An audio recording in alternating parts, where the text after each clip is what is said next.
सबसे पहले 130 करोड़ भारतीयों को जन्माष्टमी की शुभकामनाएं।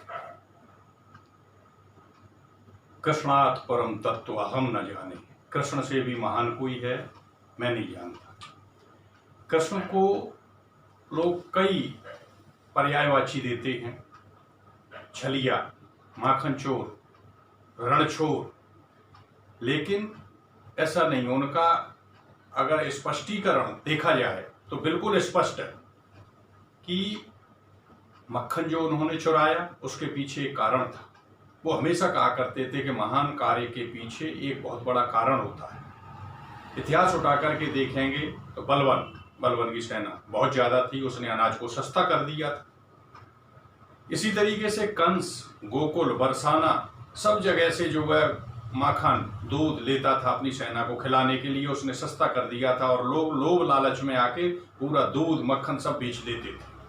तो वहां के बच्चों का स्वास्थ्य खराब हो रहा था। कृष्ण ने वो अपनाया तरीका कि उससे जो है सब समस्या हल हो गई। गायों को चराने चले जाते थे, कई कई दिन में वापस आते थे वहां से, और इस तरीके से उन्होंने बच्चों के स्वास्थ्य में सुधार किया। घर में घुस के चोरी करवाते थे, खुद भी अपने घर में चोरी करवाते थे, बचा हुआ मक्खन फैला देते थे ताकि जो है कंस तक, मथुरा तक उनका जो है मक्खन न पहुंच पाए। दूसरा, जैसे उन्हें छलिया कहते हैं, तो एक मोर पंख लगा रहता है कृष्ण के। मोर पंख क्यों लगता है? क्योंकि मोर कभी भी मोरनी के संसर्ग में नहीं आता, शारीरिक संबंध स्थापित नहीं होते। मोर रोता है और उसके आंसू पी करके मोरनी गर्भ धारण करती है। ठीक कृष्ण गोपियों के बीच रह करके मोर की तरीके से एक अखंड ब्रह्मचारी रहे और उन्हें नैष्ठिक ब्रह्मचारी माना जाता है।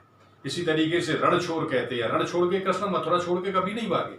जरासंध की सेना अधिक थी तो अपनी सेना को जो है वो पलायन कर देते थे युद्ध के मैदान से। जब जरासंध पूछता था उनसे कि कृष्ण तुम्हारी सेना कहाँ है, तो वो कहते थे कि मेरी सेना कम है, क्यों कटवाना चाहते हो, तुम्हारी दुश्मनी मुझसे है, तुम सेना सहित लड़ो, मैं अकेला लड़ूंगा। जरासंध जानता था कि कृष्ण सबको अकेले मार देगा, लेकिन इसीलिए उन्होंने भगवान कृष्ण का कभी सामना नहीं किया। महाभारत में जब उन्होंने कदम रखा, इसके पहले उन्होंने सक्टासुर, बकासुर, पूतना को बचपन में मारा, कालिया को हराया, चांडूर को कंस के दरबार में जाकर के हराया, खूनी हाथी को हराया, कंस का वध किया। और महाभारत के जब मैदान में आए तो वहां पर अगर कोई बाहुबली था कृष्ण, धनुर्धर अगर कोई थे तो वो कृष्ण, और राजनीतिक कोई था तो सबसे बड़े भगवान कृष्ण। क्योंकि जरासंध को चुनौती दी थी उन्होंने भीम, अर्जुन, और कृष्ण ने जाकर के कहा था कि जिसे चाहो चुन लो। उसने भीम को चुना, और अगर वो कृष्ण को चुन लेता तो कृष्ण उसे भी मारते, क्योंकि चांडूर को मार चुके थे। तो उन्होंने उतनी बड़ी राजनीति फेंकी कि युद्ध से पहले कौरवों का मनोबल तोड़ दिया। उन्होंने वहां जाकर के कहा था कि यदि 5 गांव दे दो, लेकिन वो 5 गांव देने के लिए तैयार नहीं था। तो उन्होंने कहा था कि दुर्योधन ने कहा कि केशव को गिरफ्तार कर लो, केशव को गिरफ्तार कर लो। जब बार बार उसने इन शब्दों को दोहराया तो उन्होंने कहा था कि दुर्योधन मुझे तू क्या गिरफ्तार करेगा, आकाश को गिरफ्तार कर, वायु को गिरफ्तार कर, पानी को गिरफ्तार कर, अगर गिरफ्तार करना चाहता है तो इन लोगों को कर, मुझसे क्या करेगा। मैं अभी युद्ध से पहले ही युद्ध खत्म कर दूंगा दुर्योधन। पूछ द्रोणाचार्य, भीष्म और अपने पिताजी से। जब दुर्योधन ने उनकी ओर देखा तो भीष्म और द्रोणाचार्य ने भी सिर झुका लिए थे। दुर्योधन अचंभित हो गया। तो कृष्ण ने पांडवों से आकर के कहा कि मैंने युद्ध से पहले मनोबल तोड़ दिया है, विजय निश्चित है, आप युद्ध की तैयारी करें। दुर्योधन के मरने पर भी कृष्ण ने यही कहा था कि दुर्योधन तुम कह रहा है कि भीम ने मुझे अनीत से मारा?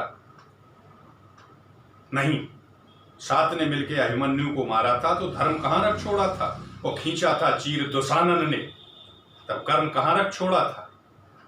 तो अब धर्म की बात करते हो। कृष्ण ने धर्म और अधर्म के लिए 2.5 लाख यदुवंशियों को स्वयं यमुना के किनारे काट दिया था। उन्होंने कहा था मैंने न्याय और अन्याय के लिए महाभारत करवाया, मैंने अन्याय कभी बर्दाश्त नहीं किया।